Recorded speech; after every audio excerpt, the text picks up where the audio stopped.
Voilà, on va y aller, on a un petit peu de retard, mais c'est pas trop grave, c'est l'après-midi, on n'a pas de train à prendre, hein. Alors, Sébastien Jolin, beaucoup d'entre vous le connaissent, puis c'est la troisième fois qu'il nous fait l'honneur de venir chez nous. Et donc, comme vous avez compris, c'est le responsable du pôle des bourrages au haras de Uzes. Alors, suivant les fois, il me dit qu'il débourse 100 chevaux par année, des fois jusqu'à 250, je ne sais pas, c'est variable. Voilà. Mais disons, il sait de quoi il parle. Et puis, aujourd'hui, la thématique, c'est le problème des chevaux avec des comportements un petit peu indésirables. Donc, ça tombe très bien. Et si vous avez des questions aussi sur lui, sur sa vie, etc., vous pouvez toujours l'aborder après. Voilà, Sébastien, tu peux y aller. Merci. Merci Gilles. Bon, alors j'ai appelé ça réactivité sur le plat et à l'obstacle, parce qu'ils ont essayé d'aborder une partie un petit peu plus technique, mais je vais commencer un petit peu comme Hélène, c'est-à-dire que quand ça n'arrive pas, c'est mieux quand même. Parce que tout ce qui est fait est acquis, ancré, plus ou moins, en fonction du nombre de répétitions. Donc un mauvais comportement, s'il a été même une fois, maintenant je suis un peu phobique de ça, même au débourrage. Parce que je sais très bien que quand le cheval l'a appris une fois, bah, c'est fait, c'est là. Donc voilà. Ouais, un petit poster humoristique que j'aime bien. Je commence toujours par cette phrase hein, qui est très connue. Toutes mes présentations, je les commence avec ça, parce qu'à chaque fois, j'ai beau changer de thème, et elle est toujours autant d'actualité. Et c'est vrai que d'abord, je pose en principe que toutes les résistances des chevaux proviennent en premier lieu d'une cause physique, et que cette cause ne devient morale que par la maladresse, l'ignorance ou la brutalité du cavalier. Et d'expérience, alors des rééducations, j'en fais, on va dire, un peu moins. Alors est-ce que c'est parce que j'en débourre plus? J'espère.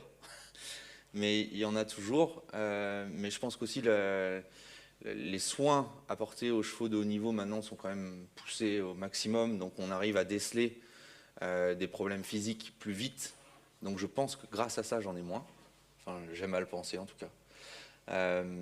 Mais disons que j'en fais, c'est 10% de mon activité, on va dire.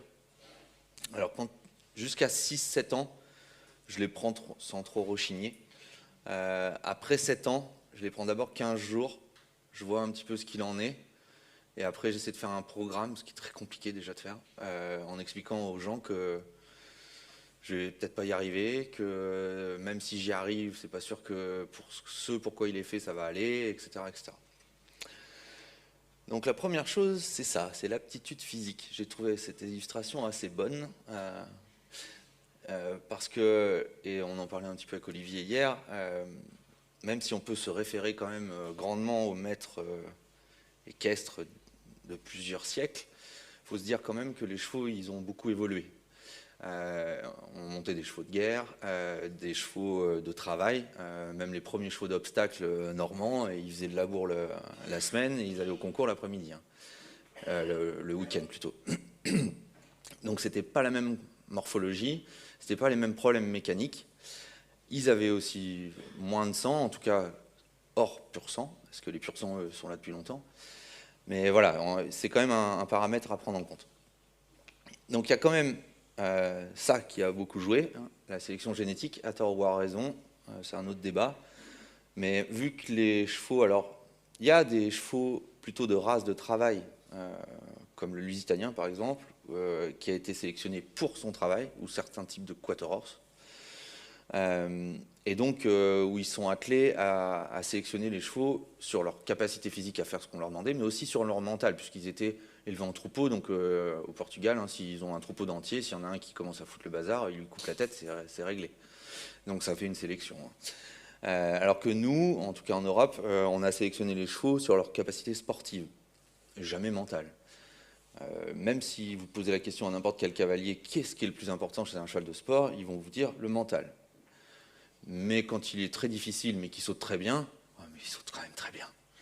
Donc je ne suis pas trop sûr de la réponse en fait. Mais voilà, alors cette sélection génétique, elle a apporté effectivement des performances supérieures, mais aussi des pathologies ostéo-articulaires supérieures, des problématiques type ataxie, ce qu'on appelait la maladie de chien à l'époque, ou d'autres pathologies qui peuvent expliquer largement beaucoup de comportements, notamment des pertes de proprioception chez des chevaux, où ils ne savent pas où ils mettent les pieds parce qu'ils sont relativement incapables de le faire.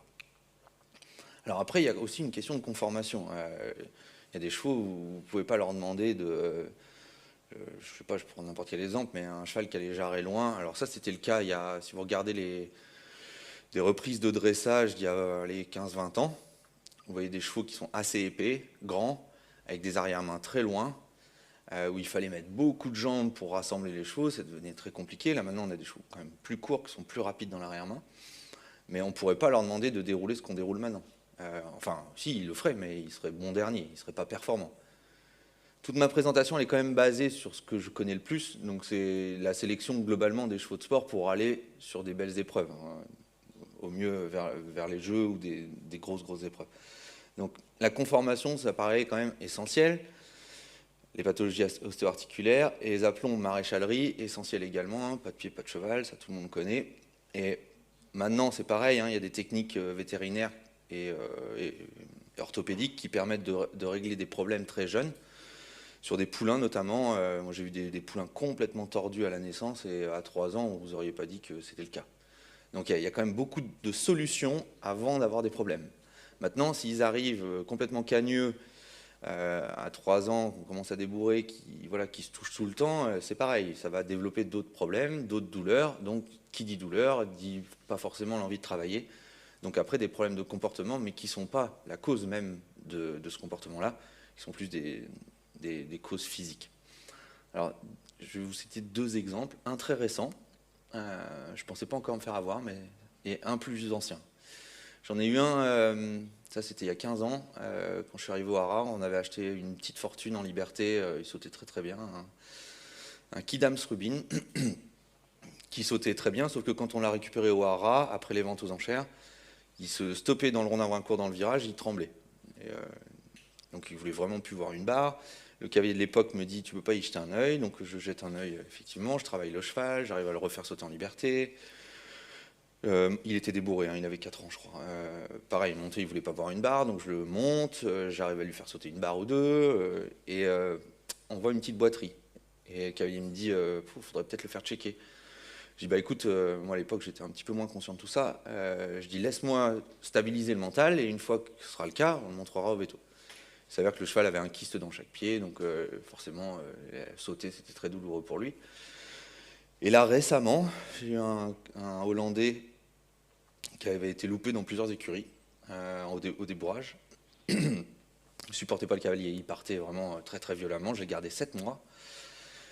Et au bout de 7 mois, je dis bon, parce que je ne voyais pas de boiterie, je voyais pas de... Le cheval avait peur de tout, d'une brosse par terre, etc. Donc je dis il y a quand même beaucoup de travail à faire avant de s'attaquer un peu au physique. Donc j'ai fait tout ce travail-là, ça allait bien. Et quand on en est venu à monter dessus, il n'avait plus peur de grand-chose. Le montoir, c'était très compliqué, mais encore une fois, c'était du vécu. Et après, quand il acceptait le cavalier sur son dos, il était prêt à tendre son dos et à éjecter très très violemment. Et on arrive quand même à le faire trotter avec le cavalier sur le dos, et le cheval était plutôt très confiant avec nous. Et un jour, il trotte un petit peu, il fait une foulée un peu plus grande, et là je le vois exploser. Et bon, c'était ma femme qui était dessus en plus, et boum, il tombe. Je dis bon, stop, il y a quelque chose, c'est pas normal, parce que le cheval était serein. Une fois le cavalier tombé, il m'a regardé un peu hébété. Je dis là, il a quand même complètement changé d'attitude, il faut qu'on expertise. J'ai fait une écho. Alors j'avais bien sûr un bilan de noix classique, j'avais des radios de dos et cervicales, la bouche avait été faite, enfin voilà, ça c'est mes basiques. J'ai fait faire une écho du dos pour voir les processus articulaires. Il y avait des petites pointes d'arthrose, mais qui n'étaient pas... pour cette réaction violente, je comprenais pas trop. Je dis bon, faudrait l'infiltrer, parce que si c'est juste cette petite douleur qui peut déclencher, hein, il y a des chevaux où vous leur mettez un pied, un caillou dans la fourchette, ils boitent à pas de casser, et d'autres qui ont des micro-fractures des processus palmaires et qui vont sauter 1,40 m. Donc voilà, pareil, la tolérance à la douleur est différente en fonction des individus. Et la véto qui vient avant l'infiltration me dit, ah, il y a un petit défaut d'engagement, c'est 3-4 cm du postérieur gauche, je ferais bien une écho transrectale. Je dis, oh, tu veux pas me l'infiltrer allez, laisse-moi faire l'écho. Je dis, bon, ok. Et en faisant l'écho transrectal, en fait, il y avait une fracture de l'ilio avec une fragmentation, donc les nerfs passant dedans. Je pense que ça lui faisait un petit peu comme une sciatique. S'il engageait un petit peu plus d'un coup, c'était comme un choc électrique, quoi. Donc voilà, là j'ai arrêté, j'ai dit bon bah, stop, j'ai appelé les propriétaires, j'ai dit bah voilà, on connaît la cause, désolé, ça a duré 6 mois. Et là ils viennent de me rappeler 3 mois plus tard, ils le trouvaient quand même très carré et qu'ils allaient réessayer. J'ai dit bah moi je le veux pas, je trouve que c'est de la maltraitance, mais voilà, le cheval est bon, hein. Il bouge très très bien, c'est un petit fils de Totilas. Mais voilà, donc et dans, allez, je vais dire 90% des cas où j'ai eu des problèmes qui ont duré, où c'était vraiment ancré, c'était un problème vétérinaire. Mais ils sont pas, des fois il faut passer à la scintigraphie, hein. On va à des espèces d'examens qui sont quand même hallucinants, des fois pour des 3 ans ou des 4 ans. Notamment, j'ai eu un cheval qui avait, à cause d'une dent, un problème dans les sinus, et du coup qui devenait rétif, on ne savait pas pourquoi. Et on l'a vu qu'à la scintigraphie. Donc, et je pense que je suis passé à côté sûrement, ou je pense que j'ai dû maltraiter des chevaux même, à leur faire ce que je voulais, alors qu'ils avaient forcément une douleur quelque part pour avoir ce comportement-là. Après, bon, voilà. Alors voilà, il y a des conformations qui sont faites pour différentes choses. Mais donc vous voyez le frison en bas, là, il a l'arrière-main loin, il est greffé très haut, il est bien sous lui devant. L'encolure du cheval de trait, vous n'allez pas pouvoir faire une mise en main parfaite. Enfin, voilà, c'est des petites choses, ça paraît stupide, mais ça m'arrive souvent que les gens viennent avec un cheval en me disant ah, ben, il ne veut pas faire ça. Oui, mais là, il y a un peu de travail avant qu'il puisse le faire. Donc il y a aussi une construction physique à amener au cheval pour qu'il puisse faire ce genre de choses. Alors vous voyez, là, une gravure en bas à droite, hein. Enfin, ce que j'appelle moi une gravure pour faire du sport. C'est pas une gravure pour tirer une charrue. Donc, et c'est pareil, un cheval de course, il est fait différemment. Donc voilà, ça c'est quand même des choses à prendre en compte et à essayer de voir tout de suite, ça doit tomber sous l'œil, quoi. Après, on peut transformer les chevaux grâce à la musculation, grâce à un travail de fond logique, physique, musculaire et mental, hein, parce que l'un ne va pas sans l'autre, qui leur permettent quand même d'optimiser leur capacité innée. Alors, les facteurs aggravants ou favorisants. Alors, l'alimentation, Hélène l'a dit, hein, enfin plus ou moins, mais un cheval qui n'a pas de fourrage, ou pas assez en tout cas, c'est tout de suite négatif pour lui, ne serait-ce qu'en termes de budget temps, parce qu'il s'emmerde hein, souvent quand il est au box et qu'il n'a rien à manger. Il va être peut-être plus sujet aux ulcères, etc., etc. Donc ça peut entraîner quand même beaucoup de choses. Ou des aliments concentrés aussi qui sont donnés en trop grande quantité par rapport à la cellulose et aux fibres qu'on peut leur donner. Donc voilà, c'est quelque chose qui est simple à mettre en place quand même, du foin. Et ça élimine déjà une problématique. Les contacts sociaux sont nécessaires, hein, on le rabâche, mais c'est pas... Alors c'est vrai que plus les chevaux sont dans le haut niveau, malheureusement moins ils ont de contacts sociaux. Après, il y a des box, même s'il y a des grilles entre chaque cheval, déjà ils se voient, donc c'est déjà une première chose. S'ils peuvent se sentir, c'est mieux. S'ils peuvent avoir des échanges entre eux, c'est encore mieux. S'ils peuvent aller au paddock à plusieurs ou même vivre dehors, on sait maintenant que c'est quand même possible. On ne va pas dire que c'est impossible. Alors pour l'instant, des chevaux à l'appel qui vivent dehors et qui font le Grand Prix tous les week-ends, il n'y en a quand même pas des masses. Mais il y a des chevaux de 2 étoiles dans toutes les disciplines qui vivent dehors. On a vu dans les 3 disciplines d'ailleurs. Et pour souligner ça quand même, à retour des Jeux Olympiques, quand même, Karl Lester et Charlotte Dujardin, ils ont mis les chevaux ensemble dans la pâture. Donc ça, je trouve que c'est quand même un magnifique exemple d'une équitation qui est quand même assez légère et quand même on se permet quand même de mettre ces chevaux-là dehors. Alors, les troubles du comportement, alors là, je parle juste de stéréotypies qui peuvent être dues à un sevrage, à des causes multifactorielles, encore une fois, mais ça n'aide pas non plus. Même si Andrew McLean, pour ceux qui le connaissent, avait fait un test sur les chevaux, je crois que c'était des tickers, qui étaient a priori plus propices à l'apprentissage. Ça ne veut pas dire que physiquement ils sont plus aptes, mais en tout cas ils sont plus en demande d'apprentissage. Peut-être parce justement il manque du numéro 2 là. C'est souvent le cas. Donc c'est pareil, un cheval qui tique à l'ours, ça va lui entraîner des pathologies aussi ostéo-articulaires. Donc voilà, tout ça c'est des facteurs aggravants. Pareil, il y a un facteur postural qui peut se voir quand même relativement, c'est ce qu'on appelle l'hypervigilance, et qui en découle une posture de vigilance. Et ça, c'est fatigant pour le cheval. Un cheval qui est tout le temps la tête au box et qui guette, il va être plus épuisé, il va tendre des muscles qui ne sont pas forcément nécessaires pour nous, en tout cas pour le travail. Donc ça va être aggravant aussi. Et s'il a un rythme cardiaque qui est fluctuant tout le temps en fonction de son environnement qui est trop riche, ou pas assez, peu importe, c'est aussi un facteur aggravant. Alors bon, je ne vous dis pas de monitorer tous les chevaux, hein, mais en fonction de tous ces critères-là, on arrive quand même à diminuer ces impacts-là. Alors mâle ou jument, c'est pareil. Alors Hélène en a un peu parlé là sur les comportements sexuels. Moi j'ai eu beaucoup d'étalons et j'en ai encore des mâles quand même pas mal. Et ils ne se comportent pas tous de la même façon, mais globalement, la meilleure des solutions, c'est qu'ils soient hongres. À moins qu'ils saillissent ou qu'il ait une vie d'étalon. Une vraie vie d'étalon, il y a peu de gens qui peuvent leur proposer. Hein. Il y en a, des groupes sociaux avec des mâles, mais concernant les chevaux de sport, c'est plutôt rare. Et ceux qui ne font pas la monte et qui ne présentent pas de problème, pourquoi pas les garder entiers, mais même si ça oblige souvent à les isoler, donc forcément on retombe sur notre numéro 2. Et aussi une frustration sexuelle qui va occasionner des problématiques où des fois des chevaux, et ça j'en ai vu aussi, des chevaux même qui faisaient la monte, mais qui étaient très très chauds, à se mettre debout quand ils voient une jument, même une fois castrés, ils ont appris. Donc, alors certes, ils vont souvent avoir la nuque plus basse. C'est-à-dire qu'une fois castrés, ils seront moins à guetter, donc ils vont avoir une nuque plus basse, donc ils vont être plus faciles à monter.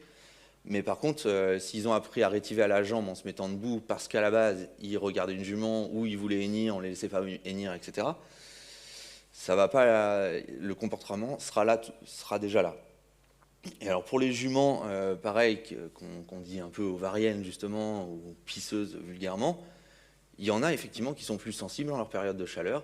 Et ben à ce moment-là, faut pas les monter. Hein. Je l'ai fait ça. C'est-à-dire que on me confie aussi des chevaux qui vont en suivi gynéco, soit en ponction d'ovocytes, soit en transfert d'embryon.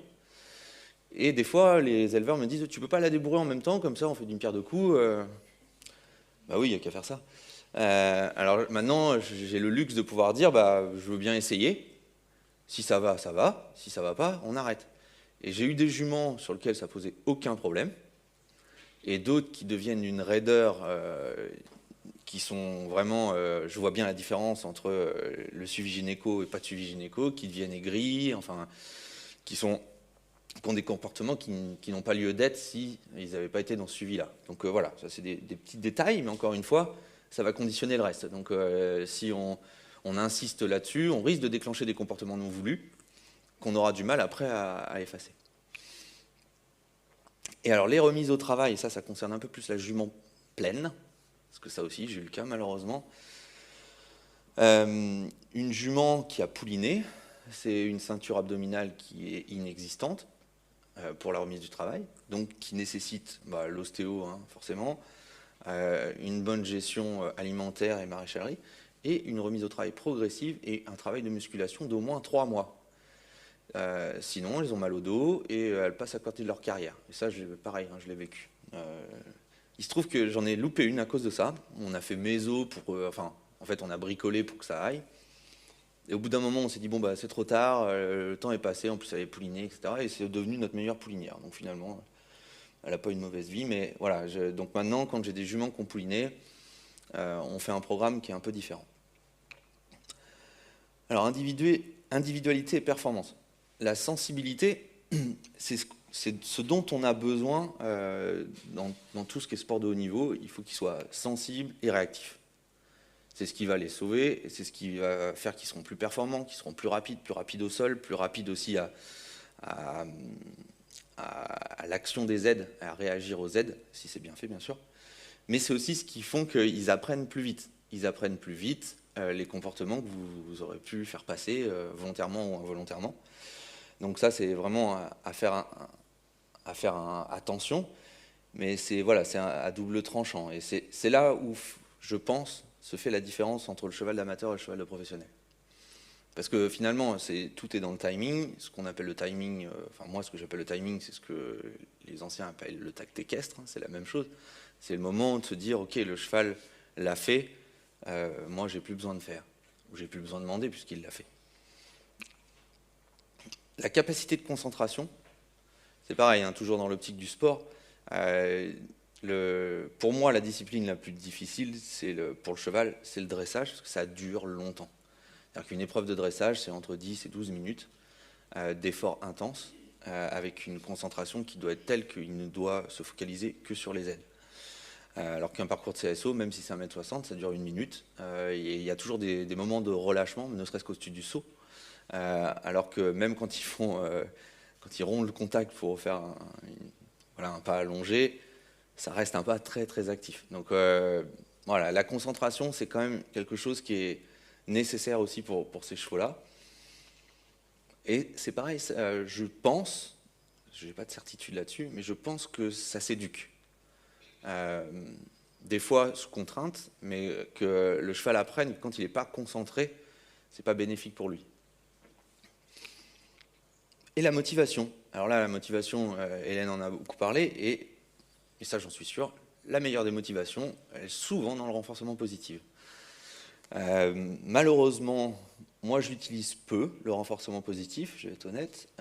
Je l'utilise plus justement quand il faut désamorcer une situation ou changer un comportement vis-à-vis d'un stimulus. Ou alors, comme vous verrez cet après-midi, je l'utilise sur des situations. C'est-à-dire, par exemple, je ne charge jamais un cheval dans un camion quand il y a sans bouffe à l'intérieur. Ou si je lui fais découvrir, si j'ai un cheval par exemple qui a peur des rivières, je lui donne à manger dans la rivière. Mais ce n'est pas moi qui donne à manger. C'est la chose qui potentiellement est inquiétante, où il va trouver du confort grâce à une récompense alimentaire.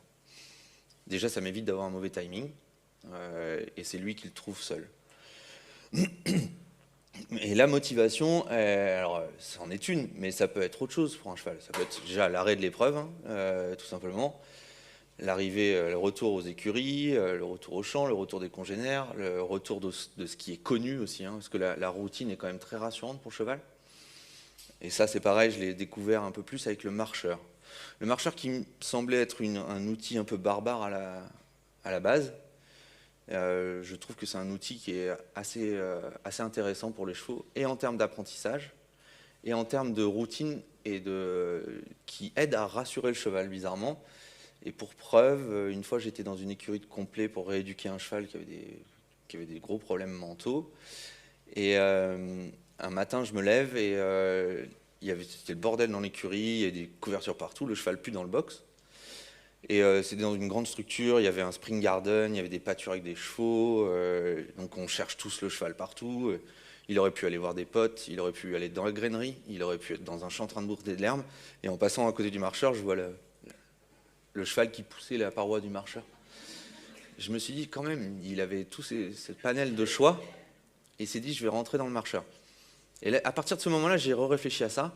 Et il y a un autre entraîneur de course que vous connaissez peut-être, qui s'appelle Guillaume Macaire, qui entraîne des chevaux d'obstacles, de course, qui m'avait dit, le marcheur est aussi salvateur pour le cheval que tu l'es quand tu vas le sortir de là. Je n'avais pas trop compris à la base, mais il avait, je pense, assez raison. Et moi, je le vois avec mes 3 ans, parce que j'ai un marcheur. Bon, j'ai un super marcheur. J'ai un marcheur ovale de 30 mètres sur 18 qui est ouvert sur la forêt, donc il voit ce qui se passe à l'extérieur. Et sur l'apprentissage, c'est-à-dire la première fois par curiosité, ils vont dedans. Comme quand vous chargez un foal, hein, en général, dans un camion. Par curiosité, si vous ne faites pas grand-chose, il va monter dans le camion. Bah là, c'est un peu pareil. Le deuxième jour, ils ne sont pas trop sûrs. Le troisième jour, ils y vont un petit peu avec la nuque haute. Et à partir du 4e jour, c'est fini, ils sont dans le rythme. Et je n'ai jamais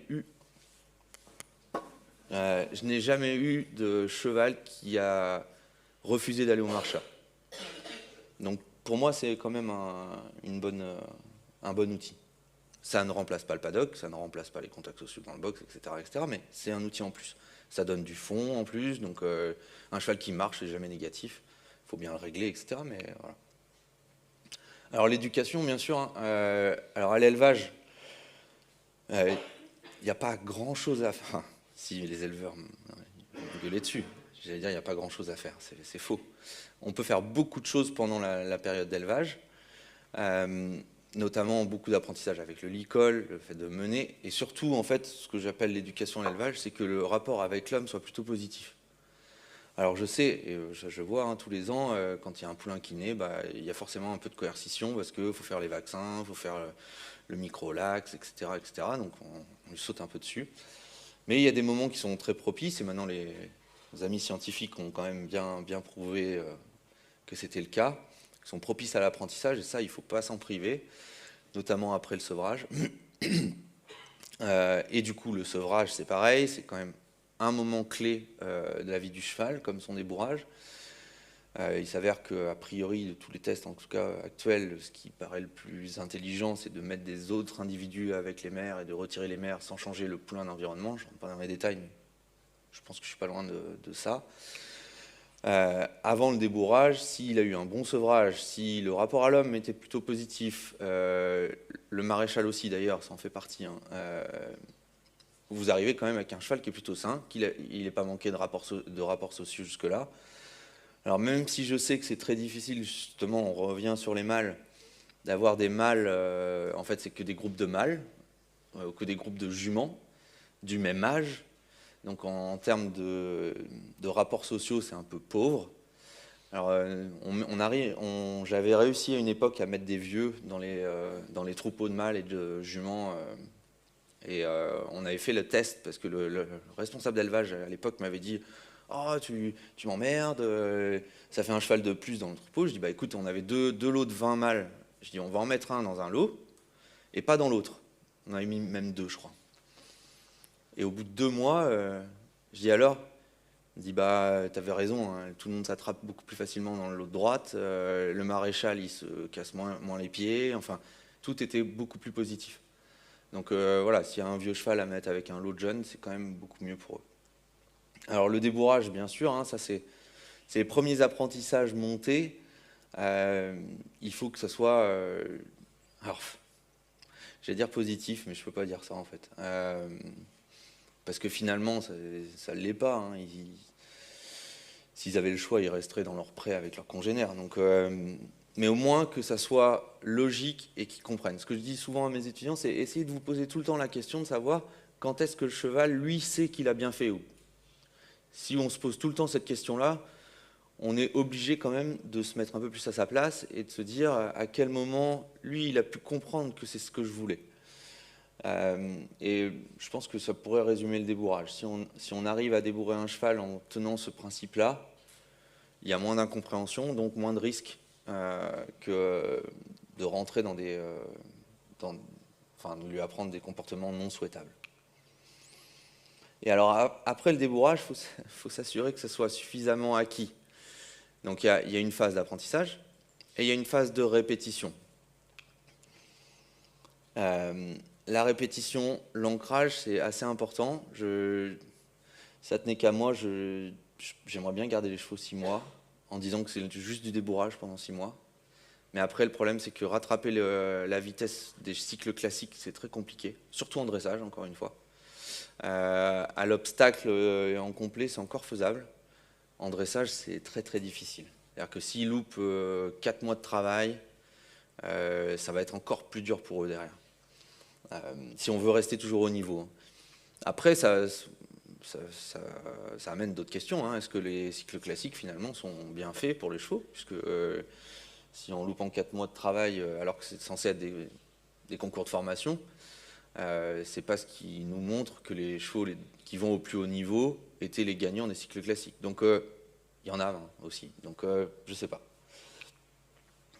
Et l'orientation, justement, de la discipline, si on sait tout de suite ce à quoi le cheval est destiné, alors ça n'empêche pas d'aller dehors, de varier le travail, mais si on arrive quand même à tout de suite orienter le cheval vers sa discipline, ça sera beaucoup moins difficile pour lui.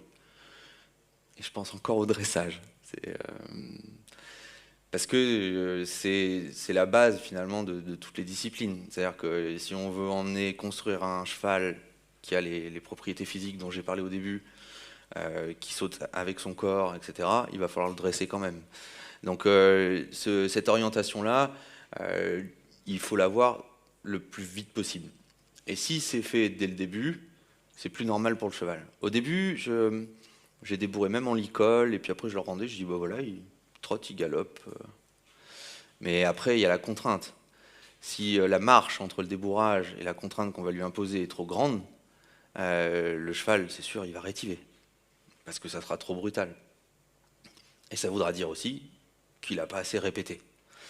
Donc il faut qu'il répète, et pendant qu'il va répéter, forcément, il va se construire un physique aussi, donc il va être un peu plus apte physiquement à pouvoir le supporter. Alors ça, je ne vais pas aller... ça, c'est donc les formes d'apprentissage, je pense que Hélène l'a bien dit. Alors le renforcement, c'est ce qu'on a dit aussi tout à l'heure, négatif, positif. Négatif, je retire mes aides, le cheval, à l'inconfort des aides disparaît. Quand on a bien sûr le comportement souhaité, ou j'ai le comportement souhaité et je renforce avec une récompense alimentaire. Par contre, on en arrive toujours à la même chose, c'est ce que disait Hélène aussi, même pour l'électricité, quand on disait ça peut fonctionner. Oui, ça peut fonctionner avec des gens qui vont avoir un timing parfait. Ça ne veut pas dire que c'est bien ou pas bien, je n'ai pas de jugement à porter là-dessus, mais dans tous les cas, que ce soit l'apport de renforcement positif ou le retirer un stimulus aversif, ce qui est le plus important, c'est que quand le cheval y pense, il faut que vous ayez arrêté de demander. Parce qu'il va plus vite que nous, donc en général, quand il l'a fait, c'est déjà trop tard. C'est souvent le problème, en fait. C'est qu'il faut anticiper le mouvement suivant, pas le mouvement qu'il est en train de faire. C'est-à-dire que quand vous demandez quelque chose, c'est pas ce qu'il est en train de faire, c'est le mouvement d'après que vous allez pouvoir récompenser. C'est comme quand vous demandez un changement de pied, il n'y a que quand il est en phase de projection qu'il peut changer de pied. Si vous le demandez là, c'est trop tard. C'est avant qu'il faut le demander. Donc c'est toujours une histoire de timing. Alors, réactivité, cause et erreur. Alors, je n'ai pas toutes les causes et toutes les erreurs. Mais ça part souvent d'une mésentente ou d'une incompréhension des aides.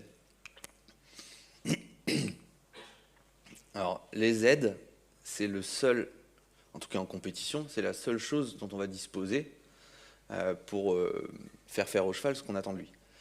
Si elles ne sont pas parfaites à la maison, il ne faut pas s'inquiéter, elles seront péniblement applicables en compétition. Si elles sont péniblement applicables en compétition, ça veut dire que le cheval va trouver d'autres solutions, et c'est là que vous allez déclencher des problèmes que vous allez ramener à la maison. Un exemple concret, vous connaissez peut-être Kellum de Hus, qui était au jeu avec la Belgique. Quand je l'ai débourré, le cheval était un peu chaud. Donc voilà, il fallait un peu le concentrer souvent, parce que sinon il était là un petit peu à chanter.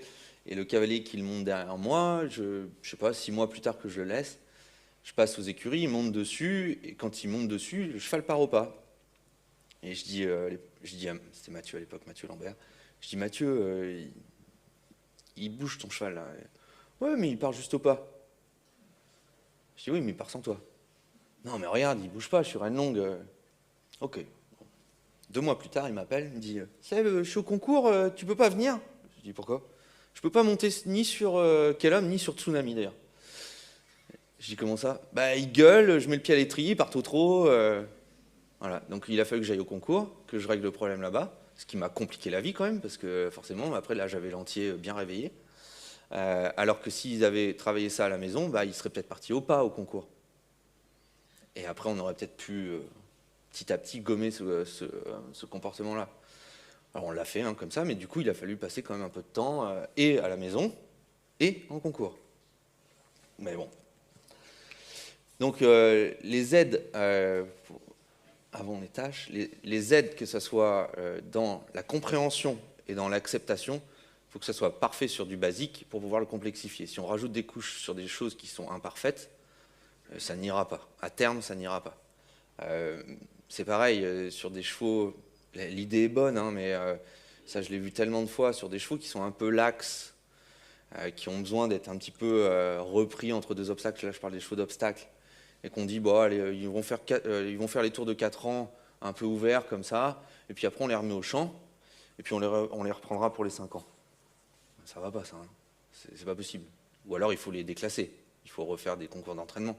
Mais on ne peut pas leur demander ça, et après à 5 ans dire, bah, c'est bon, il a sauté les 4 ans, donc on va faire les 5 ans. Ah oui, mais là, les distances sont un peu plus courtes, c'est un peu plus gros, donc reviens là. Ah merde, c'est vrai, on t'avait pas appris à faire ça. Non, alors que c'est, encore une fois, si on leur demande dès le débourrage, ils peuvent le faire. Et c'est pas de la maltraitance que de les mettre sur la main tout de suite pour porter le cavalier. J'ai jamais compris ce système et personne n'a jamais réussi à m'expliquer concrètement pourquoi la mise en main rudimentaire était utile. Les chevaux qui tendent leurs rênes ouverts, bien sûr, ils sont capables de porter comme ça, mais pourquoi? Parce que ça va être la même aide. C'est-à-dire qu'on va garder exactement la même aide pour leur demander quelque chose de différent. Comment c'est compréhensible pour le cheval? Ça ne l'est pas. Et c'est pour ça que la main, c'est encore complexe, parce que la main, ça veut dire mets ton chanfrein là, mets ta nuque là, arrête-toi, tourne, un peu plus de tension, un peu plus de relâchement, tout ça sur la même aide. Donc oui, progressivement, grâce à la sensibilité du cheval, on va pouvoir complexifier ces aides, les affiner, etc. Mais si d'un coup, il faut qu'il fasse tout ça tout de suite, là, c'est pas possible. C'est pas possible, et le cheval va vous le faire, va vous le dire assez rapidement. Et après, dans la compréhension des tâches à effectuer, décidément, j'ai les dresseurs à chaque fois qui... c'est beaucoup moins concret d'aller de A vers B que de sauter un obstacle. Et notamment, et ça je l'ai vu avec les chevaux de concours complet, les chevaux qui cherchent les fanions. Il y en a qui cherchent les fanions, ils sont là et ils guettent le fanion. Donc ça c'est pareil, c'est de l'apprentissage, c'est du conditionnement. Une barre, c'est du concret. Je saute, je m'arrête derrière, le travail est fini. Alors que là, on revient au numéro 1, le dressage, c'est exclusivement de l'écoute des aides. Alors même s'il y a l'obstacle et en concours complet, il faut qu'ils écoutent les aides, il y a un objectif concret. Et ça, je l'ai vu beaucoup quand j'étais aux États-Unis, un peu aider les cow-boys à bouger des vaches. Et c'était impressionnant comment le cheval, en fait, on n'a rien à faire. Une fois qu'il connaît son job, c'est tellement concret pour lui. Hop, la vache, elle doit rester droite. Le seul truc qui peut arriver, c'est qu'il vient essayer de les mordre. Donc ça, les cow-boys détestent ça. Donc il ne faut pas qu'ils fassent ça. Mais globalement, c'est comme quand vous voyez des compétitions de cutting, et il s'accroche au pommeau et c'est le cheval qui fait. Alors oui, il y a des aides qui sont très fines. Et j'ai aussi un cheval que j'utilise pour faire du ponying au débourrage. C'est-à-dire que je suis sur mon cheval et je prends le cheval à débourrer en cheval de bas. Et j'ai ce cheval-là qui s'appelle Cubano, qui est un ancien étalon du Hara. Et je fais ça depuis 7 ans maintenant avec lui. Et j'y pense, il le fait. Mais c'est tellement concret pour lui. C'est du concret, c'est du vivant, c'est là, maintenant. Alors que voilà, du dressage, c'est plus complexe, ça dépend que de nous. Et ça veut dire que le cheval doit avoir foi au cavalier qui est là-haut. Et c'est pareil sur des barres, j'ai vu des chevaux faire des tours tout seuls, par conditionnement. Ça ne veut pas dire qu'ils aiment faire ça. Mais voilà, ils ont compris ce qu'on attendait d'eux et ça se fait plus facilement, forcément, s'ils ont compris la tâche qu'on attend. Alors quand même, alors moi, j'ai pas ce luxe-là. Comme je disais à Olivier, je suis presque jaloux, moi, de Red, parce que j'ai jamais eu l'occasion de faire des chevaux pour moi. Je les fais pour les gens. Et en plus, je pense pas pour moi. Je pense qu'ils vont retourner dans leur environnement avec le cavalier qui en a rien à cirer de ce que j'ai fait, qui veut juste utiliser le cheval. Donc, c'est vrai que c'est... Mais j'ai vu ce relationnel et cette connivence, et surtout sur des chevaux qui ont un certain âge et un certain niveau d'épreuve avec le même cavalier, où là, on retrouve ça, et où là, ça devient beau, quand même. Donc, ça, c'est un petit peu la cerise sur le gâteau. Mais si on peut l'avoir, c'est génial. Et j'ai quand même la chance d'avoir ça avec mon cheval, justement, avec Cubano, où il est quand même tout le temps avec moi, et il m'aide beaucoup dans mon travail. Alors, les contraintes plus particulièrement liées à la discipline. J'aurais peut-être dû commencer par l'autre. Mais bon, je les ai quand même bien brossés. Sur le dressage, comme je disais, c'est vraiment l'acceptation des aides. Le meilleur exemple pour se rendre compte de ça, le mieux c'était à Londres, je trouvais, parce que le stadium était énorme, c'était hyper regardant. Et vous voyez le cheval qui est là avant de rentrer en piste, qui déroule déjà un peu sa reprise, il arrive en piste, il déroule tout. Et quand le cavalier rend les rênes qui fait ça, le cheval fait. Et là, ça a quand même quelque chose de beau, ça, parce que ça veut dire que le cheval, il avait obstrué totalement l'environnement et qu'il s'en remet totalement aux aides. Je pense qu'on peut avoir les deux, hein, un cheval qui a un peu d'autonomie et qui soit quand même dans les aides quand on lui demande. Mais ça, c'est quand même la difficulté. Et alors après, la plus grosse des difficultés, parce que ça, c'est l'aboutissement quand même, hein, Londres, c'est la mise à l'effort. La mise à l'effort du cheval, on en parle peu, c'est pas trop documenté. C'est un cheval de sport, c'est un cheval de course, il fait ce qu'on lui demande. Mais ça, moi, je l'ai vu avec l'expérience, parce que je les mets de plus en plus à l'effort jeune, en fait. Par exemple, quand on va sur la piste de galop, on peut faire 4 km de trot et de galop, dans des 3 ans qui sont débourrés depuis une semaine. Et souvent, le 4e tour, ils n'ont pas trop envie. Je dis, allez, fais un petit effort. Et si je sais que si j'arrive à aller les chercher à ce moment-là, qu'ils font l'effort à ce moment-là, j'ai plus de chances qu'après, ils soient un petit peu plus aptes à subir ce qui va se passer. Parce qu'ils vont travailler sur des courbatures, sur des contractures. Ils ne vont pas faire venir l'ostéo à chaque fois qu'il y a quelque chose qui ne se passe pas bien, hein, même dans le meilleur des suivis. Donc il faudra comme nous d'ailleurs, comme n'importe quel sportif de haut niveau humain, il va falloir qu'ils travaillent un petit peu sur la douleur. S'ils n'apprennent pas ça tôt, ça va être encore plus douloureux plus tard. Alors le saut d'obstacle, là il y a d'autres difficultés quand même. Il y a une difficulté environnementale qui est plus flagrante, hein, c'est l'obstacle, les couleurs, la variabilité de profil d'obstacle. On en parlait hier soir là, sur les sumo à Tokyo. Bon, ça amène d'autres interrogations. Mais en tout cas, voilà, plus les obstacles sont voyants, plus le cheval va regarder. Alors, d'un autre côté, on revient sur le dressage, c'est-à-dire que s'il regarde et que l'aide est plus importante que l'environnement, il ne devrait pas regarder longtemps, puisqu'on va remettre la jambe, vas-y, et il ne devrait pas se poser la question. Après, je pense que c'est quand même, encore une fois, c'est quand même facile de progressivement les exposer sans les surexposer à des choses qui vont sauter facilement, à des rivières qui, par exemple, sont barrées ou qui sont très bien appelées pour que le cheval puisse sauter correctement. Mais il y a toujours des profils d'obstacles qui sont plus ou moins difficiles pour les chevaux. Si c'est le cas, eh bien, à ce moment-là, en R+, on peut faire des choses quand même très intéressantes, que ce soit avec le clicker notamment pour avoir un renforcement,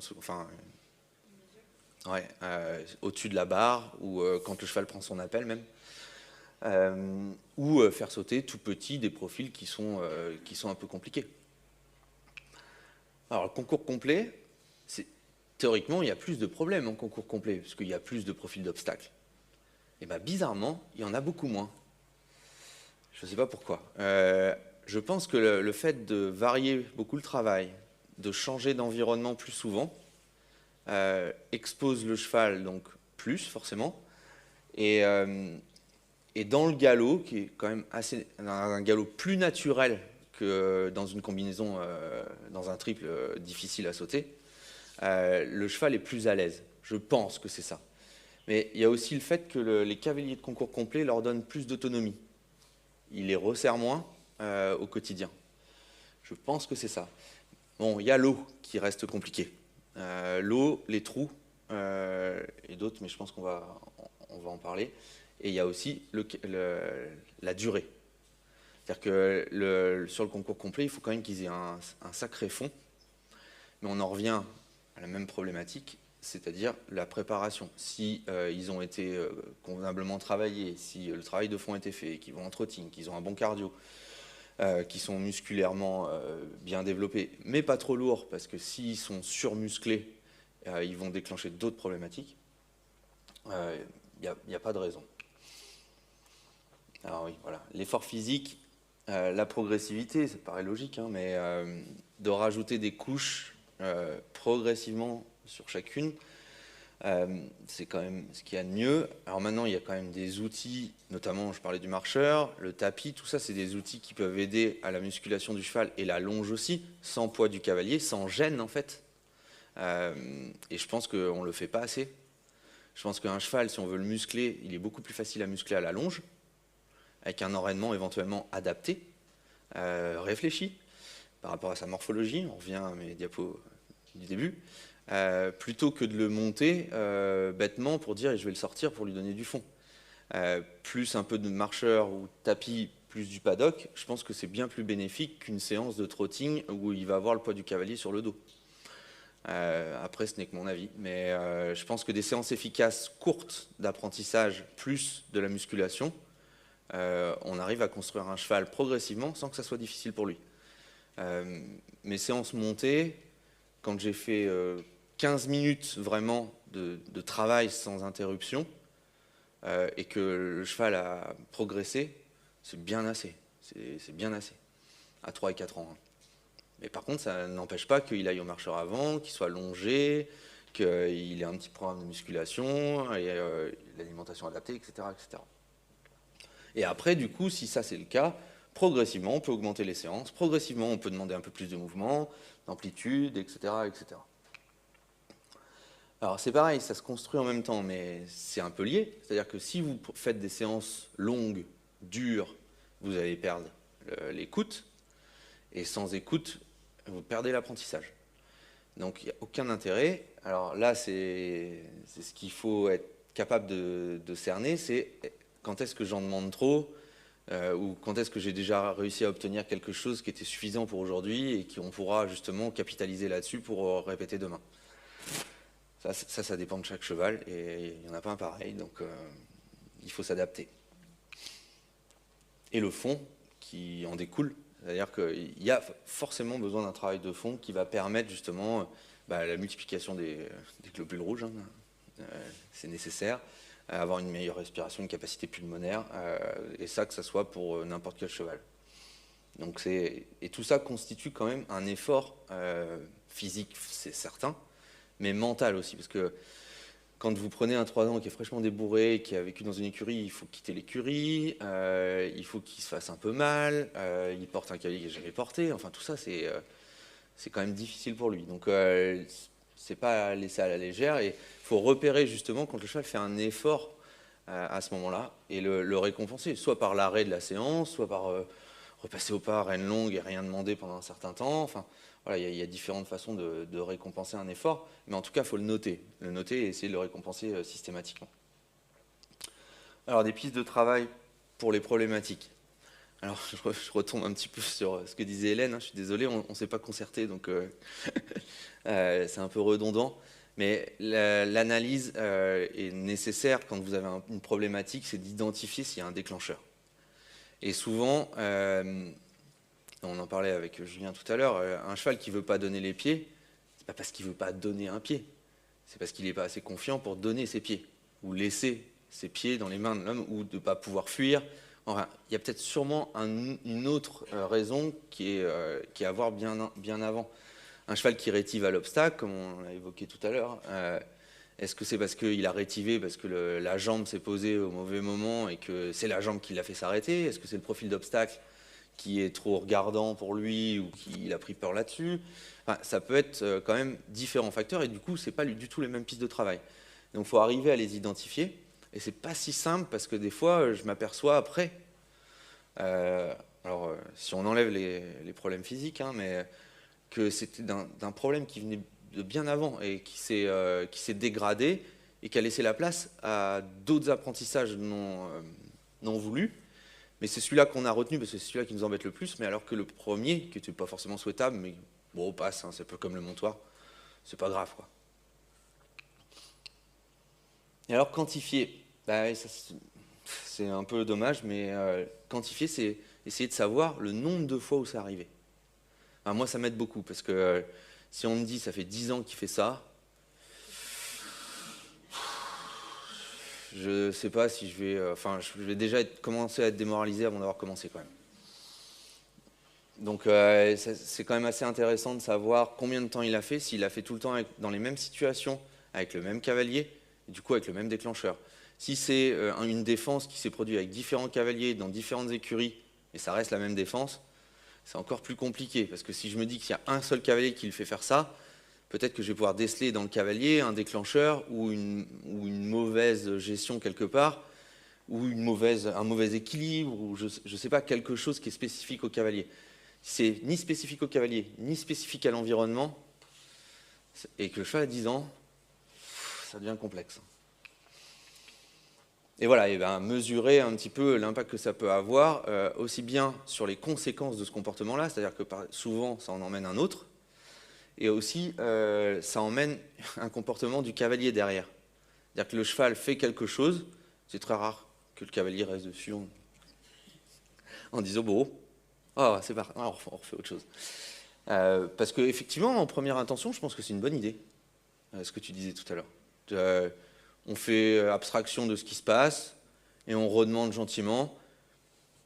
Ça n'a pas été relevé, on a peut-être la chance que ça ne se reproduise pas. Bon, maintenant, si ça s'est reproduit plus de 2 fois, déjà, il faut le gommer, quoi.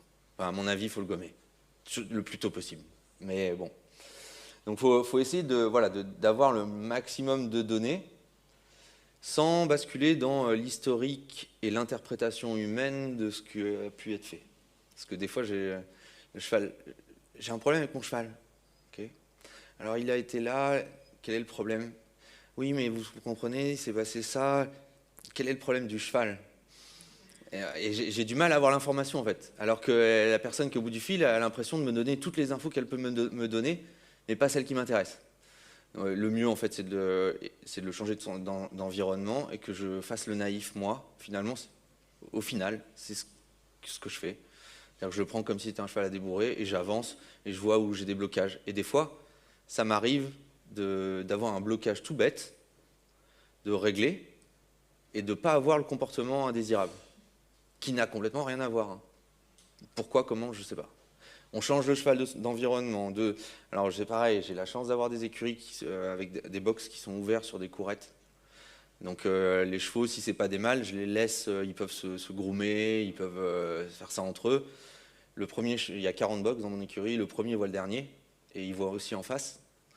Il y a le marcheur, il y a les paddocks, ils ont du foin à volonté. Enfin, voilà, donc, ils arrivent dans un environnement qui est souvent un peu différent de ce qu'ils connaissent. Les techniques sont souvent un peu différentes de ce qu'ils connaissent. Donc peut-être que tout ce changement-là aide. Je ne peux pas avoir de certitude là-dessus. Alors, programmer, déprogrammer. En ce qui concerne les aides, et ça, Hélène l'a dit, on peut dire, oui, il n'y a qu'à renforcer l'action des aides. C'est-à-dire, je vais être plus dur, je vais être plus efficace tout de suite. Je me suis déjà retourné avec des chevaux en faisant ça, parce que j'étais trop expéditif, où je me suis dit, ok, il ne répond pas à la jambe, je pose ma jambe, et bing. Et je me suis dit, je vais le choquer un peu, et ça va aller. Mais si ça a été répété, ça ne marche pas. Ça peut marcher quand le cheval est naïf. C'est-à-dire qu'il a compris que la jambe voulait dire mouvement en avant, il se laisse un peu porter par la jambe, bing, on le surprend un peu, et ok, et ça peut le faire. Maintenant, effectivement, il y a un degré où ça va être pire, et je pense, on l'avait vu dans les courses aussi pour les coups de cravache. Je crois qu'il y a un certain nombre de coups de cravache qui faisaient que le cheval était contre-performant après. Donc ça, c'est quand même une bonne réalité, et moi, par expérience, effectivement, quand on commence à prendre la cravache comme ça, il y a peu de chances que ça aille. Alors que la petite gêne continue en restant calme et en disant « Ok, tu veux faire ça, mais tu vois, c'est pas très agréable, tu fais ça, c'est bien. » Ça peut passer. Après, encore une fois, plus on va le répéter, alors peut-être le répéter au sol. J'avais fait venir Andrew McLean il y a 3 ans, 4 ans, je ne sais plus. Et lui travaille beaucoup avec le stick justement et le contact en même temps, à pied. Et je me suis aperçu que sur la rééducation, si je faisais ça et que je le systématisais, c'est-à-dire que je le répète X fois dans la séance, j'arriverais, alors lui il appelle ça le façonnage, c'est ça qu'on avait traduit, mais j'ai pas de traduction vraiment bonne, mais on arrivait quand même à reconditionner le cheval relativement avec le stick et utiliser le stick sans mettre fort la jambe, un petit peu ce que disait Olivier aussi, c'est-à-dire que dès le moment où les chevaux ils ont appris à avoir un paquet de jambes, vous ne pouvez pas faire la même chose. En plus, 90% de mes clients, c'est des professionnels. Donc avant de me payer, ils ont bien essayé.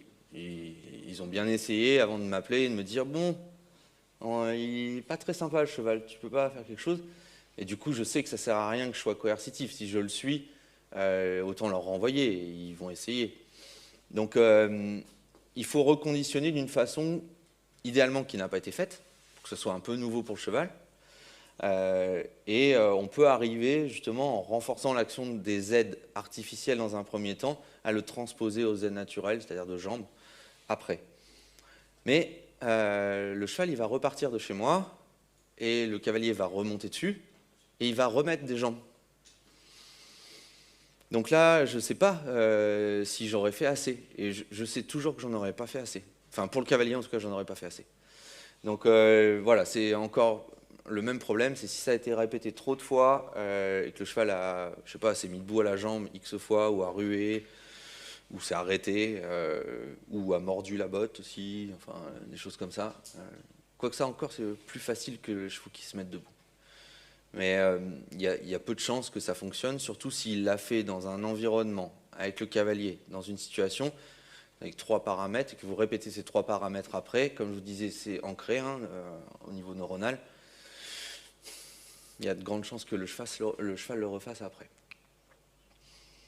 Alors, ça, c'est, je pense, c'est ce que je disais avant, un des facteurs favorisants, le changement d'environnement.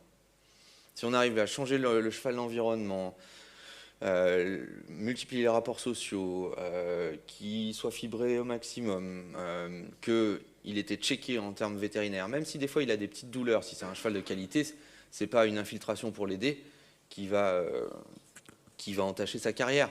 Donc c'est à ce moment-là qu'il faut le faire. L'aider de façon vétérinaire, si on met tout en place, qu'il soit à l'aise dans ses baskets, on met toutes les chances de notre côté, encore une fois. Et ça joue grandement, le changement d'environnement. Enfin, moi, je l'ai vu quand même plein de fois où il a réussi à faire des choses où je ne pensais pas y arriver. Et je pense que c'était en grande partie grâce à l'environnement que je pouvais proposer au cheval. Et son attitude et notre attitude aussi de décontraction, ça c'est important.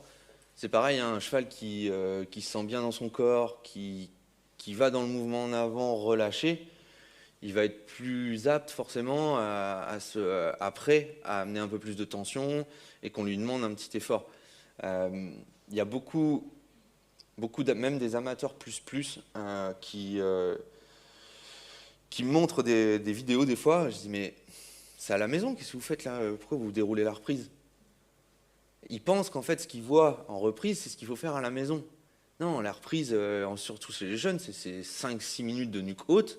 Mais tout le reste du temps, c'est pas ça. C'est de l'extension d'encolure, c'est une partie d'exercice ponctuel, hop, on retombe dans l'extension. Enfin, voilà, c'est de la construction, encore une fois. Si on laisse le cheval dans une position figée de contraction, il ne va pas pouvoir la tenir longtemps. Donc ça, c'est de la logique. Mais du coup, de les remettre dans une situation, et ça, je m'en suis aperçu, c'est le premier travail que je fais avec les rééducations montées, c'est faire venir le cheval vers le bas avec la jambe sur le contact. C'est au pas. Je mets la jambe, je tends les rênes. Alors bien sûr, hein, les premières fois, ils couchent les oreilles, ils se mettent debout, ça arrive. Du coup, je vais faire des choses de façon un peu dissymétrique dans un premier temps. Mais l'idée, c'est qu'ils viennent quand je mets ma jambe sur ma main et que je leur laisse la possibilité d'aller vers le bas. Une fois qu'ils ont compris que dès que je mettais le contact et ma jambe en même temps, ils allaient en bas, déjà, j'ai réglé quand même pas mal de problèmes. Et après, on prend le trot déjà avec la tête en bas. Après, je vais dehors. Je ne les contrains pas sur une piste, sur un tracé, parce que forcément...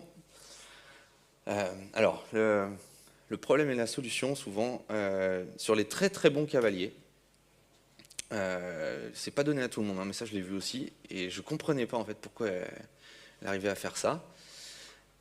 Ils arrivent à corriger le cheval s'il va entamer une foulée qui n'est pas droite.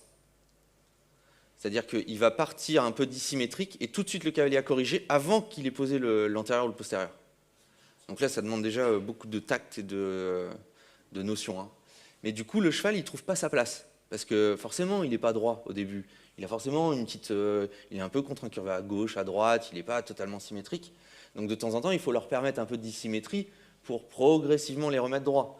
Si on est trop exigeant tout de suite, il se trouve bloqué en fait. Et donc ça, c'est souvent le cas des dresseurs, encore une fois, parce que instinctivement, ils corrigent instinctivement la foulée suivante. c'est une gage de qualité. Hein. Il n'y a que les grands cavaliers qui arrivent à faire ça. Hein. Parce que moi, j'ai beau le sentir, une fois sur deux, je suis complètement imprécis. Alors que notre cavalière maison, qui est très stricte, Jessica, elle est capable de corriger quand le postérieur commence à avancer. S'il n'est pas droit, elle est déjà en train de corriger. Donc du coup, forcément, le cheval, il s'arrête, il réessaye, il va réessayer une fois, deux fois, trois fois, et il bute contre un mur. Donc après, bah, qu'est-ce qu'il fait? Il cherche autre chose. Donc il va se mettre debout, il va faire des choses comme ça. Et ils sont omnibulés par la rectitude. Donc ce que je peux comprendre, parce que sans rectitude, pas de point.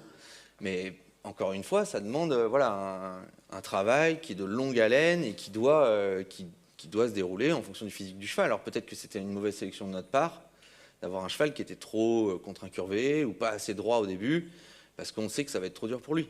Encore une fois, on revient à mes premières diapos. Hein. Donc voilà, cette attitude de décontraction va forcément aider à passer un peu ce cap-là. L'extérieur, c'est quand même... alors, part sur des chevaux qui sont phobiques de l'environnement, mais à ce moment-là, c'est plus un problème monté. Il y a des moyens, et notamment, alors là, le renforcement positif. Parce qu'on a une petite discussion sur le renforcement positif,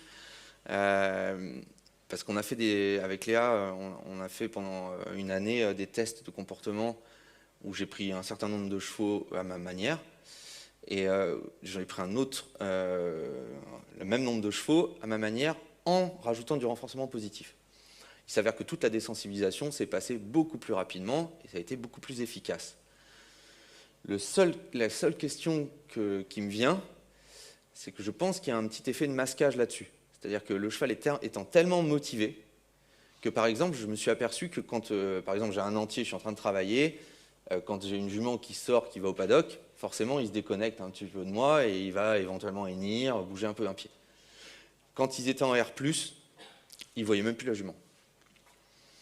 Donc, ça peut être un outil, mais il faut faire attention que ça ne soit pas le cas. Mais je n'ai pas de certitude là-dessus. Et en plus, j'ai cette réflexion-là depuis un an et je n'ai pas de réponse. Mais je pense qu'il y a ce petit effet de diversion, en fait, qui peut être utilisé pour ça. Qui pourrait vraiment, quand les chevaux sont vraiment, regardent tout à droite, à gauche. Alors encore une fois, je pense que c'est en combinant la réponse aux aides inconditionnelles et de les exposer à des stimuli potentiellement un peu effrayants, mais qui ne vont pas jusqu'à la fuite, c'est cette combinaison-là qui va aider les chevaux. D'avoir les aides tellement strictes qu'ils ne doivent pas regarder l'environnement, je ne pense pas que ça soit facile de l'obtenir dans un temps assez court. Et désensibiliser à tout, c'est impossible. Donc il faut un mix de ces deux choses-là.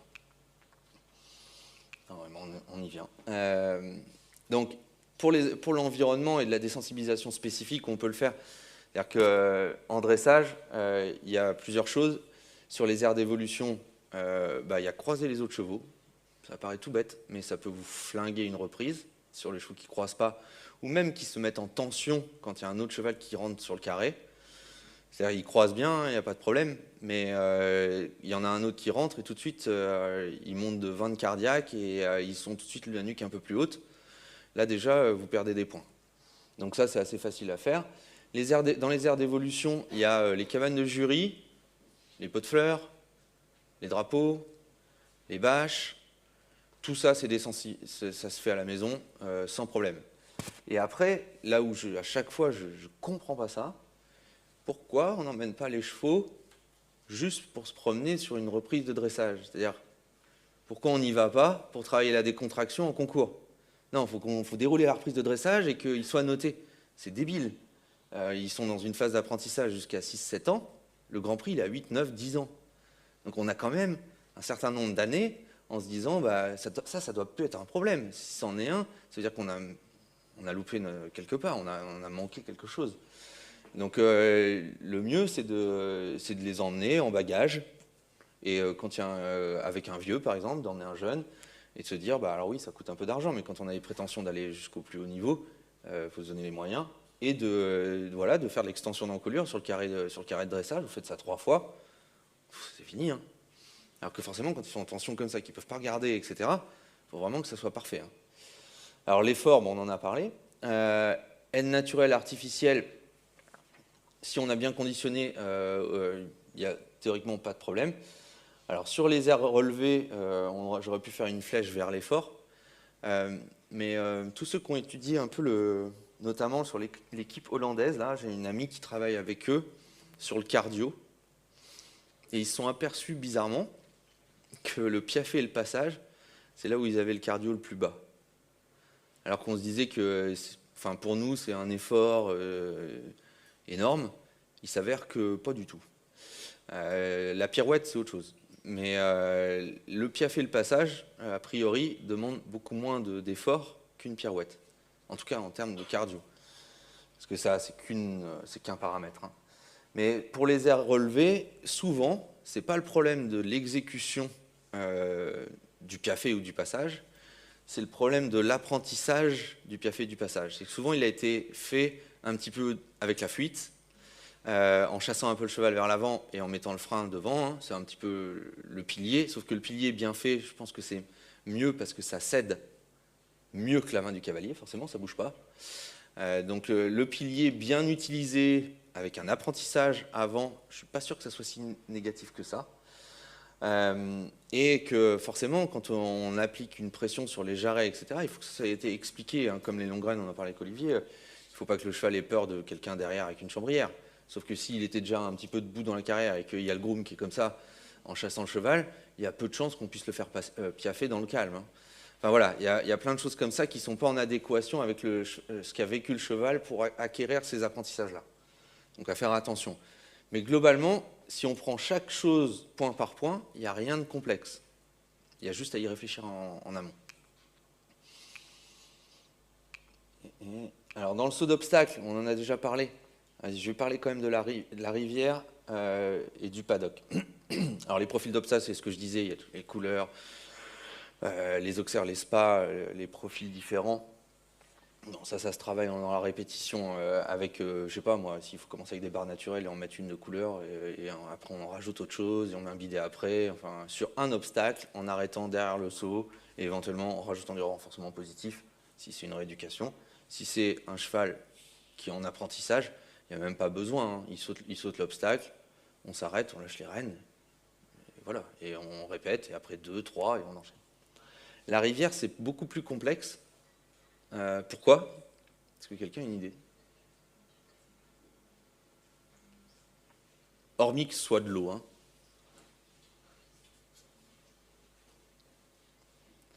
Alors en fait, c'est très difficile pour le cheval. Pourquoi? Parce que c'est un obstacle où on est obligé de mettre beaucoup de pression. Pourquoi? Parce que vous sortez souvent d'une combinaison. C'est fait exprès. Hein. Et après, il y a la rivière à aller chercher. Donc là, on met des jambes pour augmenter la foulée, parce qu'il y a plus de largeur à sauter. Donc on rajoute de la pression au cheval sur quelque chose où déjà il s'en met, hein, souvent parce qu'il y a des reflets, le visuel n'est pas le même, c'est bleu, hein, le bleu c'est quand même pas ce qui est le plus naturel. Donc c'est pour ça que la rivière pose souvent des problèmes. Et le cavalier du coup s'en met aussi de la pression, parce qu'il sait que c'est un obstacle à problème, et on finit par des situations improbables.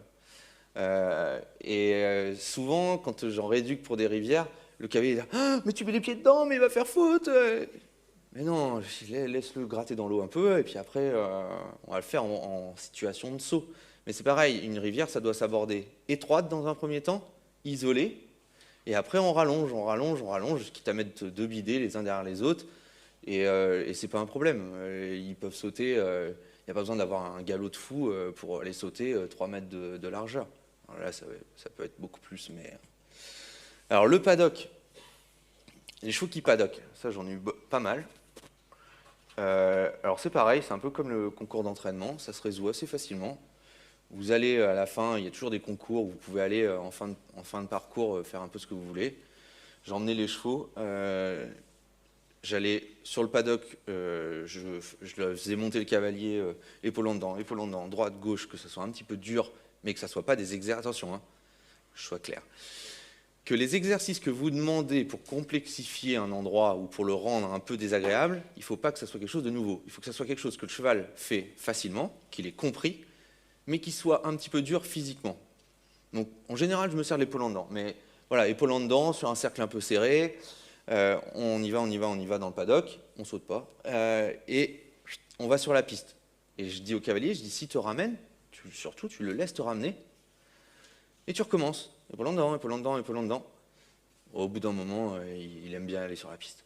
Et ça, c'est pareil. S'ils l'ont fait une ou deux fois, ou s'il y a un signe, et il y a un autre problématique, je me bats avec les grooms, le cheval, il finit son parcours, il revient dans le paddock, et il a un bonbon.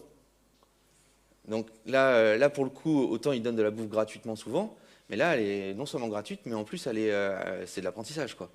Donc quand il a fini son parcours, qu'il rentre sur le paddock, il a du R+. Petit exemple qui j'adorais cette jument, je ne sais pas si vous l'avez suivi, Fit for Fun, voilà, avec Luciana Diniz. À la boule, elle a fini son parcours, elle a lâché les rênes, et la jument, elle a brouté l'herbe. J'avais trouvé ça assez bien. Il n'y en a pas beaucoup qui font ça. En plus, elle a toujours été montée en petit filet simple. Chapeau. Et sur la phase de saut, je voulais juste dire un petit mot, c'est que la phase de saut, c'est un moment de relâchement en fait pour le cheval. C'est-à-dire que si au-dessus de l'obstacle, on ne fait rien, c'est plutôt confortable. Alors il faut que le cavalier ait de l'équilibre, qu'il ne soit pas en train de reprendre pour aborder le barrage. Mais s'ils apprennent qu'au-dessus de l'obstacle, il ne se passe rien, c'est plutôt confortable de planer. Et le planer, ça doit être confortable. Parce qu'en plus, dans tous les cas, dès le moment où on agit au planer, on gêne le cheval. Il va se faire mal, il va se creuser, etc. etc. Alors, bon, j'en ai un peu parlé, il n'y a pas vraiment de grosses différences. Il y a les deux derniers, l'eau et les trous. Les trous, c'est assez compliqué pour les chevaux. Parce que, de toutes les façons, il n'y a rien de pire qu'un sol qui se dérobe pour un cheval, je trouve. C'est comme les ponts, les vents faux traces, je ne sais pas si vous connaissez, des vents qui n'ont pas de pont. C'est bien parce qu'ils montent très facilement. Mais ils descendent pas très bien, ouais. Ça m'est arrivé de passer 1h30 quand même pour faire descendre un cheval. Parce que l'éleveur m'a amené le cheval, il venait du pré, hein, donc j'étais jamais monté dans un vent. Je dis, mais tu l'as fait reculer avant? Bon, non. Je dis, putain. Et forcément, elle avait l'intention de le faire, donc elle reculait, bah, moi je cède. Hein, et, oh bah non, il n'y a pas de sol. Et je fais quoi? Moi je recule dans le vide. Enfin, je sais pas qui a inventé ça, mais c'est débile. Et de toutes les façons, on va y avoir un pont à un moment ou à un autre. Donc il faudra bien les éduquer à descendre et monter sur un pont. Donc si ça peut se faire, mais à ce moment-là, mettez une petite marche comme ça. Enfin voilà, ça s'éduque en fait. Encore une fois, souvent le manque d'apprentissage, c'est le manque d'imagination. Hein. Si vous avez un peu d'imagination, que vous arrivez à décomposer les choses, vous allez pouvoir trouver des exercices qui vont être adaptés, progressifs, pour faire accepter un cheval plus ou moins tout. Mais voilà, les sols qui se dérobent, c'est compliqué. Donc le trou, bah, c'est pareil, il ne faut jamais commencer par un tracknen, quoi. Et c'est souvent le cas. Ah, j'ai pas de trou à la maison. Bah, prends une pelle et creuse un trou, quoi. Non mais c'est vrai, parce que c'est ce qu'ils me disent quand même. J'ai pas de trou à la maison. Un fossé, c'est quand même pas difficile à trouver. Donc au début, faire quelque chose de très évasé, très visible, et de plus en plus noir, très étroit, de plus en plus large, ça pose pas de problème non plus. L'excitation, quand je parle de l'excitation, c'est la boîte de départ. Et la boîte de départ, c'est un peu comme les boîtes de course. Ils savent ce qui va se passer, et ça commence quand on commence à mettre la vaseline. Hein. Donc ça, c'est un petit peu plus difficile à désensibiliser, parce que c'est lié vraiment à la situation de concours. Alors vous pouvez la simuler à la maison, mais j'ai essayé, j'ai jamais vraiment trouvé un intérêt marquant. Ce que je faisais, c'est traverser la boîte par contre. C'est-à-dire que les boîtes de départ, faire un cercle au trot, pareil, épaulant dedans, sortie de boîte, relâcher avant d'aborder la boîte, pas d'aide dans la boîte, hop, 8 de chiffres, et on refait jusqu'à temps que le cheval ait envie de repasser au pas dans la boîte. On peut donner à manger dans la boîte. Bon, par contre, quand vous êtes avec le chrono et que vous attendez la sonnerie, c'est compliqué. Mais encore une fois, ça se fait en apprentissage. Par contre, si c'est de la rééducation, bah, je vais essayer de recréer ces situations-là, voilà, en évinçant le public, le concours, mais recréer une boîte, mortaiser avant. Parce que des fois, c'est juste qu'on pose les crampons, il commence à s'énerver. Il faut essayer de trouver à partir de quel moment il s'énerve. Et comme je vous dis, la vaseline, c'est souvent le déclencheur, parce que tout de suite après la vaseline, il monte dessus. Donc si c'est la vaseline, je vais mettre de la vaseline, donner à manger, ou faire des choses comme ça, si on peut éviter la boîte en fait, parce que la boîte ne soit plus un problème. Alors, je l'ai dit, hein, mais progressivement, en termes environnementaux, conditionner et répéter, et après forcément il faut se confronter. Alors, comme je l'ai dit, on peut emmener un cheval en bagage et ne pas jouer le concours, mais être dans la situation de concours. Mais un jour, il faudra qu'il y aille quand même. Parce que c'est pareil, si vous faites de l'extension d'encolure une dizaine de fois dans des faux concours, vous allez avoir du mal à avoir quand même un peu de tride naturel et l'excitation qui malheureusement fait gagner des points quand même. Parce que c'est pareil, hein, on est toujours sur le fil rouge. C'est-à-dire que est-ce que c'est de la fuite? Est-ce que c'est de l'excitation? Est-ce que c'est de la nervosité? J'en sais rien. Mais un cheval qui est brillant, il est souvent un peu stressé quand même. Alors c'est vrai qu'après, par conditionnement et avec l'âge, ils arrivent à se grandir en rentrant en piste. Donc voilà, il faudra quand même confronter les choses avec de la progressivité. Alors il y a quand même le facteur cavalier. Si une erreur de la part du cavalier ou une action du cavalier a déclenché un comportement et que ça a été répété X fois, vous pouvez rééduquer le cheval, redonner au cavalier qui fait la même erreur. J'avais donné une expression pas très polie, mais globalement, vous n'avez rien fait, quoi. Enfin, ça ne sert à rien. Donc ça voudrait dire qu'il faut aussi éduquer les cavaliers. Moi, je n'ai pas ce luxe-là, et à chaque fois que j'ai essayé, ils m'aiment pas trop, donc je le fais plus, j'essaye de faire. En fait, je regarde le cavalier, je dis rien. Je sais, maintenant je commence à les connaître, donc je sais qui va faire quoi, etc. Donc je fais progressivement subir au cheval l'erreur que fait le cavalier. Je fais accepter en fait. Et en espérant que si moi je l'ai fait d'une intensité un petit peu plus faible, ils finissent par l'accepter. Et les rituels, les rituels, ils peuvent être bien dans un sens ou dans l'autre. Hein. C'est un peu comme la vaseline, elle va conditionner quelque chose, ou le marcheur qui va conditionner autre chose. Mais dès le moment où vous répétez quelque chose, vous pouvez vous en servir. Dès le moment où c'est répété, donc si à chaque fois c'est un rituel qui provoque le comportement non voulu, peut-être changer de rituel. Mais souvent, voilà, on mortaise.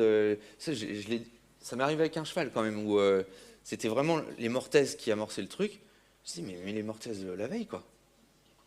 Et il a fait ça, et j'ai eu de problème après. C'est pas pratique, hein, mais voilà, au moins il n'y avait plus de problème. Et je ne sais pas s'il l'avait refait après, mais voilà, donc ces rituels-là, on en fait tous. Faut arriver à les repérer pour les utiliser à bon escient. Et après, on peut espérer une performance. Mais la performance, elle est d'abord dans l'apprentissage. Si vous n'avez pas rééduqué, entre guillemets, et avoir un résultat là-dessus, il ne faut pas espérer une performance sportive. Mais si tout a été mis dans ce sens-là, on peut espérer ça. Voilà. Je ne sais pas quelle heure il est. Ça va ? Parfait. Merci.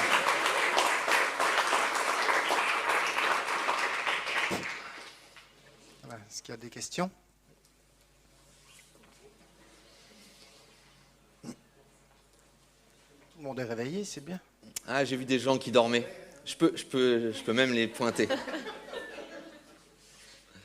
Avant que vous en parliez, j'allais justement vous poser la question des cavaliers, vu que vous préparez des chevaux, ou vous rééduquez des chevaux pour d'autres personnes. Mais est-ce que quand même, il y a un petit espoir ? Enfin, est-ce que vous voyez qu'on arrive peut-être mieux qu'avant à éduquer aussi le cavalier sur certaines choses ?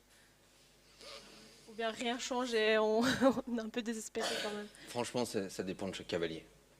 Il y en a, je sais, qui vont être complètement hermétiques, et d'autres qui sont en demande. Donc je vais pas mettre tout le monde dans le même sac, mais même à la maison, chez moi, ils ne regardent pas ce que je fais, ils ne savent pas ce que je fais. Tout ce qu'ils savent, c'est que le cheval est utilisable après pour faire ce qu'ils ont envie. Mais à la rigueur, Accepter de rééduquer, même si vous savez que par après... non, sur les rééducations, c'est un peu différent. Là, je parle plus sur les débourrages. Parce que, en fait, on s'en fiche comment c'est fait. Ce qu'il faut, c'est que ça fonctionne pour les autres. Et ça, j'essaye de le dire à mes étudiants. Pensez que vous ne faites pas les chevaux pour vous. Il faut que ça soit répétable et que le cheval s'y retrouve. J'ai souvent des problèmes, quand même, de chevaux qui sont trop attentifs. C'est-à-dire qu'ils ne supportent pas trop le groom en train de texter, par exemple. À la longe. Souvent à la longe. Monter, ça va, parce que forcément, il y a une présence, etc. Et ça, je sais que je vais le dire. S'il me voit passer, hop, il range le téléphone. Mais ça ne va pas aider. Donc, ça va arriver. Donc, il faut essayer de préparer les chevaux, malheureusement, pour pas que tout veuille dire quelque chose. Et ça, j'ai du mal. Parce que plus ou moins tout veut dire quelque chose, quand même. Puis c'est quand même plus agréable d'avoir une interaction constante avec le cheval. Une autre question? Tout au fond. Oui, non, c'est pour l'enregistrement.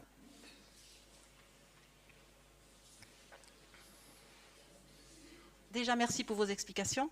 Par rapport au jeu de cheval et au débourrage, au moment où l'animal, on a fait un travail correct avec, c'est toujours mieux pour l'animal de faire un premier saut avec lui en liberté, j'entends avec le cavalier dessus, mais dehors en nature sur un petit tronc, une fois qu'il a déjà vu un petit peu de choses, ou bien vous conseillez, parce qu'on voit aussi pas mal de cavaliers qui débourrent des jeunes chevaux, et puis une fois qu'ils savent un petit peu sauter, ils essayent déjà d'enchaîner un, deux sauts. Est-ce que c'est mieux pour l'animal, la vision naturelle, on est dehors dans le terrain, on fait un petit tronc, puis on est content, ou est-ce que c'est mieux de commencer sur un paddock avec des petits sauts? Alors, je ne sais pas ce qui est mieux pour l'animal. Par contre, j'en suis assez persuadé, encore une fois par retour d'expérience, que en fait, l'obstacle n'est pas un problème. C'est-à-dire que ce qui est un problème, c'est quand ils sont débourrés, où on est comme ça et où les jambes ne peuvent pas dire grand-chose, la main ne veut pas dire grand-chose, et que là, on se dit, bah, tiens, on va les sauter. Il n'y a aucun moyen à ce moment-là de dire au cheval, reste droit, tout va bien se passer, il n'y a pas de relâchement. Ça reste continu tout le temps. Alors après, on peut sauter des obstacles à la volée, comme ça, quand le cheval est...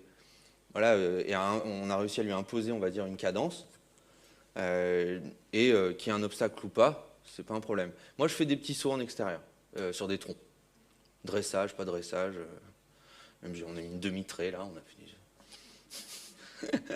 déjà. Mais je trouve que c'est bien que le cheval n'y réfléchisse pas, en fait. C'est-à-dire qu'il faut être plus dans l'idée de se dire, on va là-bas. Il y a un obstacle là, mais l'obstacle il est là, mais on va là-bas. Donc débrouille-toi, quoi. Moi, je t'ai juste demandé d'aller là-bas.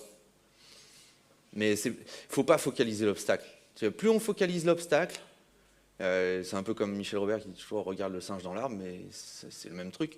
C'est que si on est là, on se dit ok, alors là il faut que ma foulée soit là. Et là. Non, dans un premier temps, il faut dédramatiser tout ça, même sauter de biais. Arriver un peu n'importe comment, c'est pas grave, que ce soit normal pour le cheval. Et moi, je conseille souvent aux gens, quand ils les mettent un petit peu à l'obstacle, de faire du travail sur le cercle avec une barre. Avec un petit cavaletti, tout ça, quoi. Et de sauter comme si l'obstacle n'existait pas. Et en plus, ça oblige le cheval à se prendre en charge. C'est-à-dire, je dis surtout, ne calculez pas la foulée pour sauter 50 cm. Juste restez sur le cercle, gardez le rythme, l'attitude que vous diriez sur le plat. Et il y a un obstacle, bah, laissez-le se débrouiller et ne le gênez pas quand il saute. Voilà. Et après, c'est normal. Ok, merci beaucoup.